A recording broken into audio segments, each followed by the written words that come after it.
যমুনার পার ঘেঁষে যে জনপদটি দেখতে পাচ্ছেন এটিই খাসের চর। পাবনার আমিনপুরে অবস্থিত এই জনপদের মানুষগুলো নদী, মাটি, প্রকৃতির সাথে সংগ্রাম করে বেঁচে থাকার প্রয়োজনে। দুর্গম এই চরে ৮০% হতদরিদ্রর বসবাস, যারা কৃষিকাজ কিংবা নদীতে মাছ ধরে জীবন জীবিকা চালিয়ে থাকে। আজকে আমি এই চরের কয়েকটি পরিবারের জীবন তুলে ধরব, যাদের ঘরবাড়ি, ভূমি নদীতে হারিয়ে হয়েছে নিঃস্ব। অভাব অনটন যেন এই মানুষদের নিত্যদিনের সঙ্গী। বুক ফাটা আর্তনাদ নিয়ে বসবাস করা এই মানুষগুলো এখনো স্বপ্ন দেখে নতুন করে বেঁচে থাকার প্রয়োজনে। দুর্গম এই বালুচরে বসবাস করা মানুষগুলো তাদের জীবনের প্রতি কোনো অভিযোগ না করে তাই তো হাসি মুখে মেনে নিয়েছে এই দারিদ্রতাকে।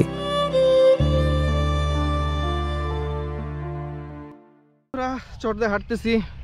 এখন আমি আরেকটি বাড়িতে যাব, যে বাড়িতে ভাবি এবং একটি ভাই বসবাস করে। তারা কিন্তু খুবই অসহায়, বাড়িঘর ভেঙে গেছে, অন্যের জায়গায় বাড়ি করে রয়েছে। তো এখানকার অনেক মানুষই বলল যে তারা নাকি খুবই অসহায়। এখন সেই বাড়িতে যাব। সেই ভাবি দাঁড়ায় রয়েছে, ভাবির সাথে একটু কথা বলি। ভাবি, আপনার বাড়ি কোনটা? একটু চলেন তো দেখি। এটা আপনার ছেলে? আচ্ছা, সবাই বললো যে আপনি নাকি এইখানকার মধ্যে সবার চাইতে অসহায়। দেখেন না, বাড়ি ঘর নাই, কিছু নাই।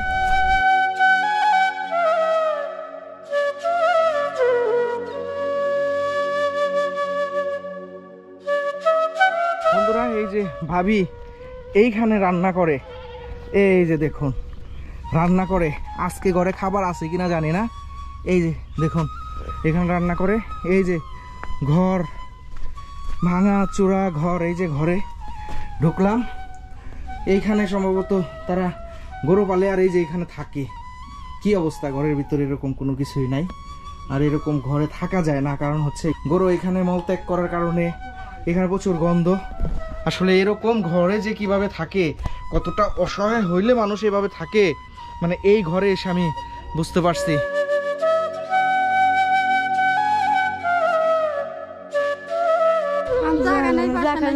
জায়গা নাই, বাসা নাই, কি করবো এখন?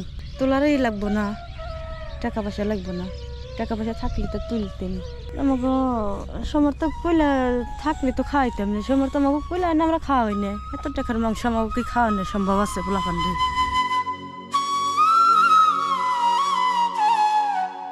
এই শিয়ালে আমার সব জিনিসই বাইরে থাকে, কোনো ক্ষতি করে না শিয়ালে। আমার মুরগি নিব, আমারও বাচ্চা একটা নিয়ে গেছে।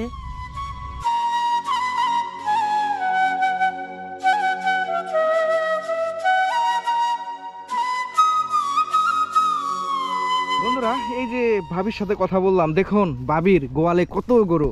আসলে এই গরু কিন্তু ওনার না, উনি কিন্তু এই গরুগুলা বর্গা পালে, এবং যে বর্গা দিচ্ছে 3 ভাগের 1 ভাগ টাকা ওনাকে দেয়, আর 2 ভাগ কিন্তু গরুর মালিক নেয়।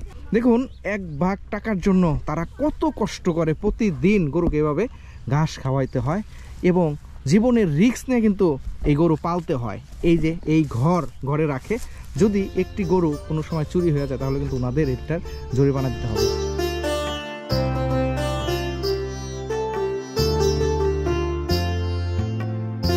দেখতে পাচ্ছেন ভাবির কাছে আমরা একটু পানি চাইছিলাম, ওনাদের একটি টিউবওয়েলও নাই, যার কারণে এখন অন্য বাড়িতে যাচ্ছে পানি আনার জন্য। মানুষের কতটুকু কষ্ট হলে মানুষ এভাবে চলতে পারে। আর জায়গাটা দেখুন, এই শীত যে পরিমাণ বাতাস এখানে লাগে, এখানে মানে না আসলে বোঝা যাবে না যে এখানে কতটা কষ্ট হয় মানুষের থাকতে। গরমের সময় যেমন তীব্র গরম থাকে, দেখুন একেবারে ধুধু মরুভূমির মতো। গরমের সময় যেমন গরম লাগে, শীতের সময় কিন্তু প্রচণ্ড বাতাসের কারণে এখানে থাকাটাও কিন্তু অনেক কষ্টের। হাঁটতে হাঁটতে আমি রওনা দিলাম আরেকটি বাড়ির দিকে। রাস্তা না থাকায় আমি হেঁটে চলেছি বাড়ির আঙিনা, আবার ক্ষেতের সরু আইল ধরে। বন্ধুরা, চড়তে হাঁটতেছি, আসলে রাস্তা নাই, যার কারণে আমাদের চলাচল অনেক কষ্ট হইতেছে।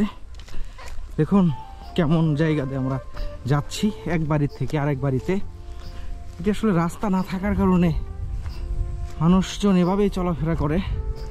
এই যে দেখুন, এই যে আমি আরেকটি বাড়িতে আসছি। তোরা যে কাকির সাথে আসলাম, এই যে ঘর দেখুন, ঘর ভাঙে গেছে, আসলে টাকার জন্য তুলতে পারতেছে না এমনটাই বললো। আর এই যে এখানে বর্তমানে রান্না করতেছে, একটু বাতাস আসলেই এটিও পড়ে যাবে। এই যে আমি আরেকটু ঘুরিয়ে দেখাই, এই যে দেখুন ভাঙাচোরা ঘরের মধ্যে ওনারা গরু রাখে, আর এটি বাতাস আসলেই থাকবে না, এখন শীতকাল বাতাস নেই। আর এই পাশে দেখি থাকে ওনারা, এই যে দেখুন ঘর জীবন কাকে বলে, এই ঘরে থাকে, যদি একটু বাতাস আসে এই ঘরটি কিন্তু উপরেই পড়ে যাবে। মানুষ এভাবেই থাকে, দেখুন বেড়া নাই, তারপরেও মানুষের থাকতে হয়, জীবনে বাঁচার জন্য একটু থাকতে হয়। এখানে কোরআন শরীফ দেখতে পাচ্ছি, কোরআন শরীফ রাখছে এখানে, এখানে বসে হয়তোবা নামাজ পড়েন।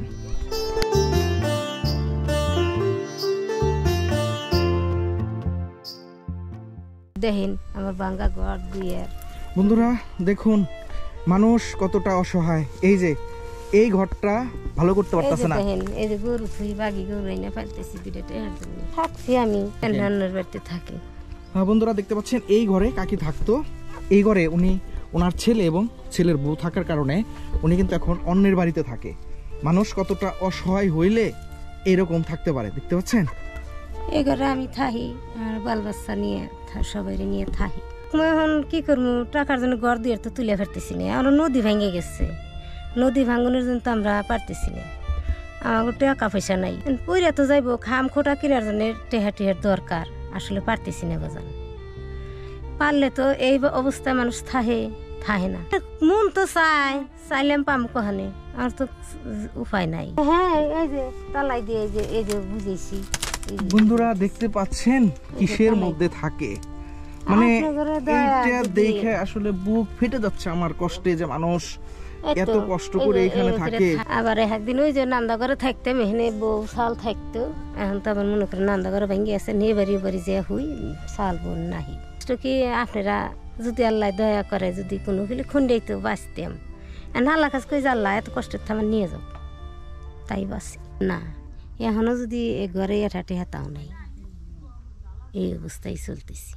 হ্যাঁ উপর আল্লাহ যদি দেখে যদি বাস্তবে যদি হাসিল করে তাহলে হাসিল হইব, নাহলে আল্লাহ যদি হ্যাঁ মসজিদে চায়া নিত হানে, তাই বাইসে যেতাম। খুব কষ্ট করছে আমার জীবনটা, মাসে 12 বছর সুখ 12 বছর দুঃখ, সত্যি কথা বাজান আমার জীবনটা সারা জীবন কষ্ট।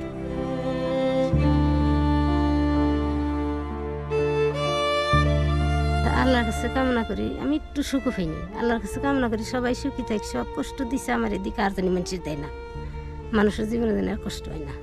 তাই আমি চাই না যে অন্য মানুষের কষ্ট আমার না, সবাই সুখ করুন, যত কষ্ট আমার দিয়ে আমার মুখটা আর ফাইটে যায়।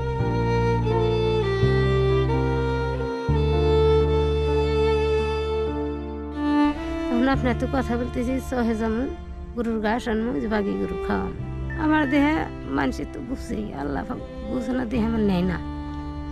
আল্লাহ যদি আমার নিয়ে যেত তাহলে কষ্টটা ধরিয়ে যেত, সত্যি সত্যি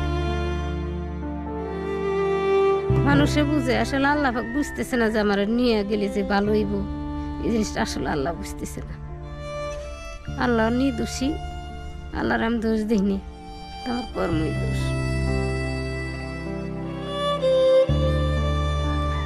ফাঁকা কথা কইছি, মনে ভাবছেন যে না জানি কাকি হয়তো বা মিথ্যা কথাই বলছে, মিথ্যা কথা বলি না।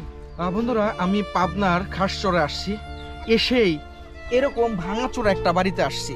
এই যে কাকির সাথে কথা বললাম, কাকি আবেগ দেয়া কথা বলছে, কাকির ছেলে এবং ছেলের বউ এই ঘরে থাকে। দেখুন এই ঘরে থাকা যায়, একটু বাতাস আসলে এই ঘর আর থাকবে না, পড়ে যাবে। কাকি এই ঘরে থাকতো, এই ঘরটি ঝড়ে ভেঙে গেছে, ভেঙে যাওয়ার পর কিন্তু কাকি আর থাকতে পারে না, কাকি মানুষের বাড়িতে বাড়িতে ঘুমায়। দেখুন মানুষ কতটা অসহায় হইলে এটা করতে পারে। এই ঘরটি ভালো করবে, সেই ভালো করার টাকাও কিন্তু কাকির নাই। কাকা খেতে কাজ করার জন্য গেছে, যতটুকু কাজ করে অন্যের খেতে অতটুকুর উপর ওনার সংসার চলে। আসলে এইরকম দরিদ্র মানুষ, এরকম গরিব মানুষ এই চরেও যে বসবাস করে সেটি আমার জানা ছিল না। আমি আসছি, আমি কাকিকে একটু সহযোগিতা করব। পাশাপাশি কাকির একটি মোবাইল নাম্বার আছে, যেটি আপনারা ইচ্ছা করলে কাকিকে সহযোগিতা করতে পারেন। কাকির মোবাইল নাম্বারটা আমি বলে দিচ্ছি, 019270706 6390। এই নাম্বারে ফোন দিলে কিন্তু ওনার মেয়ে রিসিভ করবে। ওনার মেয়ের বাড়ির পাশে, ওনার মোবাইল নাই, তো এই নাম্বারে ফোন দিলেই ওনাকে পেয়ে যাবেন। আমি একটু সহযোগিতা করব এবং আপনারা সহযোগিতা করলেও কিন্তু এই ঘরটা ভালো হয়ে যাবে এবং কাকি পুনরায় কাকির বাড়িতে ঘুমাতে পারবে। বন্ধুরা, আমরা কিন্তু প্রায় 2-3 কিলোমিটার আমাদের হাঁটা হয়ে গেছে। এই যে সামনে আরও কিছু বাড়িঘর আছে, ওইখানেও যাব, তাদের সাথেও কথা বলবো। আসলে আজকে একটু গরম লাগতেছে, ভাবছিলাম যে শীত লাগবে, এর জন্য শীতের পোশাক পরে আসছি, কিন্তু এখন চরে ঢুকে হাঁটতে হাঁটতে এতটাই গরম লাগতেছে, মনে হচ্ছে যে এখন জ্যাকেট খুললে মনে হয় ভালো লাগতো।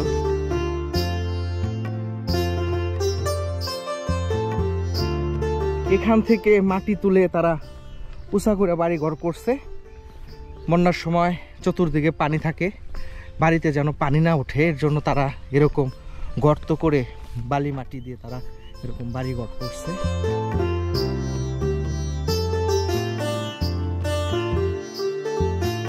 আমরা চর দিয়ে হাঁটতেছি, এই যে সামনে ফাঁকা জায়গার মধ্যে একটি বাড়ি, আমি এখন সেই বাড়িতে যাব। এই যে কত সুন্দর মিষ্টি কুমড়া, এই যে লাউ ধরছে, এই যে হাঁটতেছি, এখানেও গর্ত দেখতে পাচ্ছি, এই যে উঁচা কইরা বাড়ি করছে। আমি এখন উপরে উঠব, এই যে চলে এসেছি। বন্ধুরা দেখুন, এই বাড়িটি ফাঁকা জায়গার মধ্যে। এখন এই বাড়িতে কেউ আছে কি না তার সাথে কথা বলার চেষ্টা করব। এই যে বন্ধুরা দেখুন, দেশি মুরগি তারা লালন পালন করে থাকে, কতগুলা মুরগি। এখানে একটি বাছুর দেখতে পাচ্ছি। এই যে ঘর, একেবারে ভাঙাচোরা ঘর। হ্যাঁ, এই যে পাশে রান্নাঘর, রান্নাঘরটাও ফাঁকা জায়গায়। রান্নাঘরের উপরে দেখতে পাচ্ছি যে লাউ বুনছে, লাউ ধরছেও। আরে এই যে পাশটা দেখুন, ফাঁকা জায়গা একেবারে। আসলে আমার তো ভাল লাগতেছে এরকম সুন্দর জায়গা দেখে। যারা এখানে বসবাস করে তারা কিন্তু অনেক কষ্ট করে বসবাস করে।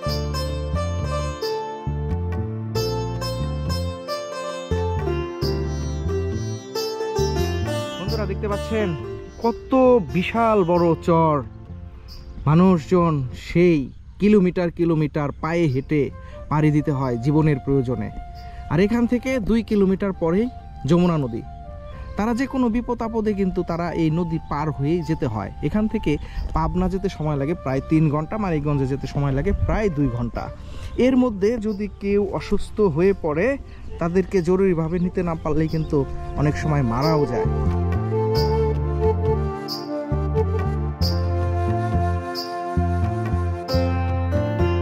এনে সুবিধার মধ্যে কি, আমরা তো নদী ভেঙে গেছে, আঙ্গ বাড়িঘর নদী ভেঙে গেছে। এই আমাকে ওই এলাকায় বাড়ি, হেন তেন জায়গা বাসা নাই আমাকে, কি করবো? এই এলাকায় আইসি, ওই চরের এলাকার বাড়ি জায়গা যুগে সেইটা যে সনকারালি 8,000, 7,000, 5,000 জায়গা বুঝে নাই। হে যে এটা ওটা আবাদ করি, ধরেন যে কতটি টেহা কিস্তির উঠি উঠে সেই টেহা দিয়ে আবাদ করি, সেইটি দিয়ে রস কাটছি মিশে খাই। এ দেশে একটা বিদ্যুৎ নাই, স্কুল নাই, এলো তারপরে যে কারেন্ট নাই। আমার মেয়েটার বাচ্চা হইব, সেই বাচ্চা 25 দিন আগে সিজার করে আনছি, টেহা পয়সা নাই। আমার বাইরে একটু চল আছে, তার কাছটা ফোন করে আইনে এনে সেই মানিকগঞ্জ হাসপাতাল যাই সিজার করে আনছি। কবরস্থান নাই, এই যে একটু টুকটুক পোলাপান, সেই পোলাপান পড়ালেখা নাই। মা ছাড়া কি এত পোলাপান থাহে? গ্রামের পোলাপান গেলে থাকে না, শহরের পোলাপান থাহে। এই যে পোলাপান পড়ার ভিতরে পোলাপান মুরুখ খেয়ে যেতেছে, আর টেহা পয়সা নাই। আমরা তো যাইবেরও করতেছি না উপার। আমাকে তো খোঁজ খবর নেবের কে আসে না, দেখি না তো। ও সহযোগিতা আমরা পাইও নাই, আমি দেখি নে, খালি ভোটের সময় ভোট দেও। একবারে জীবন কষ্ট। এই যে দেখেন না আত্মার অবস্থা, এই যে দেখেন না অবস্থা। স্কুলের দরকার একবারে খুবই প্রয়োজন। আঙ্গো বাচ্চা কাচ্চা সব মূর্খ হয়ে যেতেছে, বাচ্চার জীবন নষ্ট ধ্বংস হয়ে যেতেছে।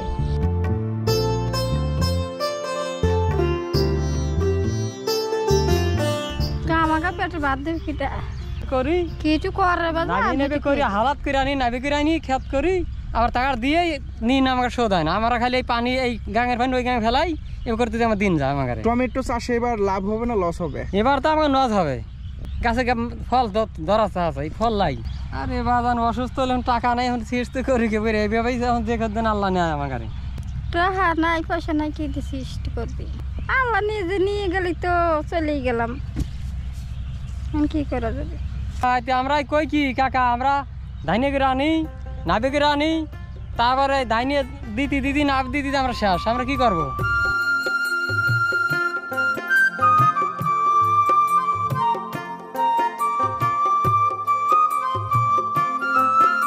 বন্ধুরা এই যে চরের আরেকটি বাড়ি দেখুন, ঘরের কি অবস্থা। এই ঘরেই থাকে এবং এইখানে রান্না করে, এই যে। আর সামনের দিকে দেখুন ফাঁকা জায়গা, এখানে মানুষ সেভাবে বসবাস করে। ঝড় বৃষ্টি সব এই ঘরের উপর দিয়ে কিন্তু চলে যায়।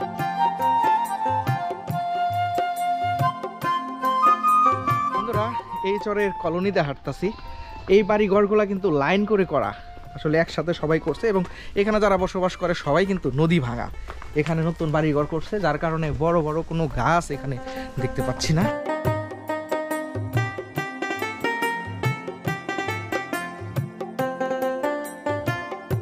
বন্ধুরা আমরা চর দিয়ে হাঁটতেছি, এইখানে একটি দোকান আছে চরের মাঝখানে, দেখি দোকানে কিছু পাওয়া যায় কিনা। এই দেখুন চরের বাচ্চারা, মসজিদে পড়ো না তোমরা? স্কুল নাই? বন্ধুরা দেখুন মিষ্টি মিষ্টি বাচ্চারা স্কুলে পড়তে পারে না, ওরা মসজিদে পড়ে। এখানে নতুন একটি মসজিদ হয়েছে। এই যে দোকান, আমরা একটি দোকান পেয়ে গেছি। বন্ধুরা দেখুন চরের মধ্যে একটি দোকান, আর কোনো দোকান নেই। এই দোকানে তো কিছুই নাই ভাই, কি বিক্রি করেন? আচ্ছা আচ্ছা, গ্রামের কিছু লোকজন কিছু আসে, চা পান খায়। চা বিক্রি করেন? হ্যাঁ, চা বিক্রি করে।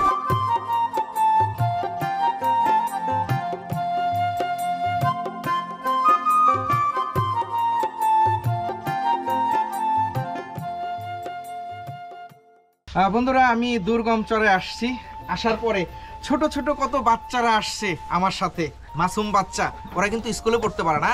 এই পাশে একটি মসজিদ আছে, মসজিদে পড়াশোনা করে। আর এরকম দুর্গম জায়গায় ছোট্ট একটি দোকান পাইছি, দোকানে কিন্তু চিপস নাই, ওদের জন্য তো আমি কিছু আনতে পারিনি, যার কারণে কিছু বিস্কিট আছে, আমি ওদেরকে একটু দেব। দুর্গম চরে বেড়ে ওঠা ছোট ছোট বাচ্চারা, যারা নতুন কাউকে দেখলে খুশি আনন্দে হয়ে যায় আত্মহারা। তাই তো ছোট একটি দোকান থেকে কিছু বিস্কুট নিয়ে ছোট বড় সবাইকে দিতেই হয়ে গেল এক আনন্দের মহা উৎসব।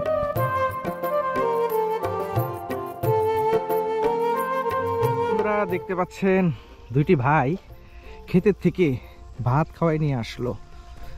আসলে ওরা ছোট হলে কি হবে। এই তোমরা কই থেকে আসলে আঙ্কেল? আমরা আসতেছি ক্ষেত থেকে, ভাত খাইছিলাম। কাকে? আমার কাকাকে। আর তুমি? আমার বাবাকে গেছিলাম। কত দূর? অনেক দূর। এত দূর গেছিলা তোমরা? বাহ, কষ্ট হয় নাই? হইছে। কি দিয়ে ভাত নিছিলা? তুমি কি দিয়ে নিছিলা? আমি নিছিলাম ডিম দিয়ে। আর তুমি? মাংস দিয়ে। মাশাআল্লাহ। তাহলে বাবাকে প্রতিদিন ভাত খাও তোমরা?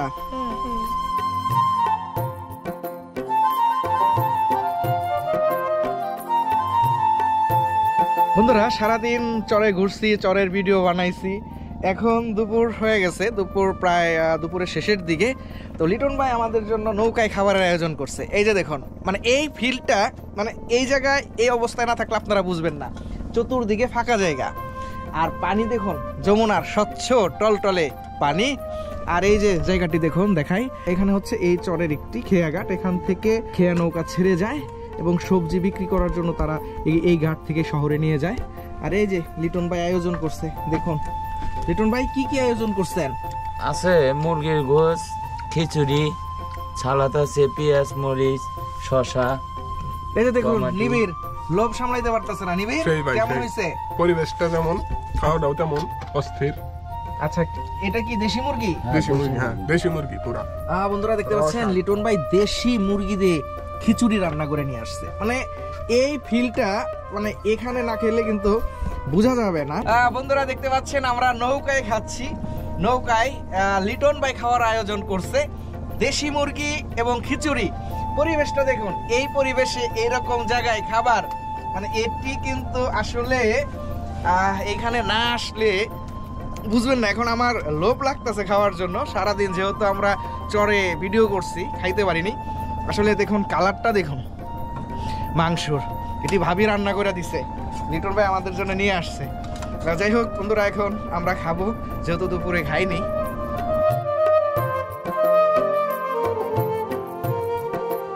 আউশের চাউলের খিচুড়ি, তার মধ্যে দেশি মুরগি, মাশাআল্লাহ খুব মজা লাগতেছে।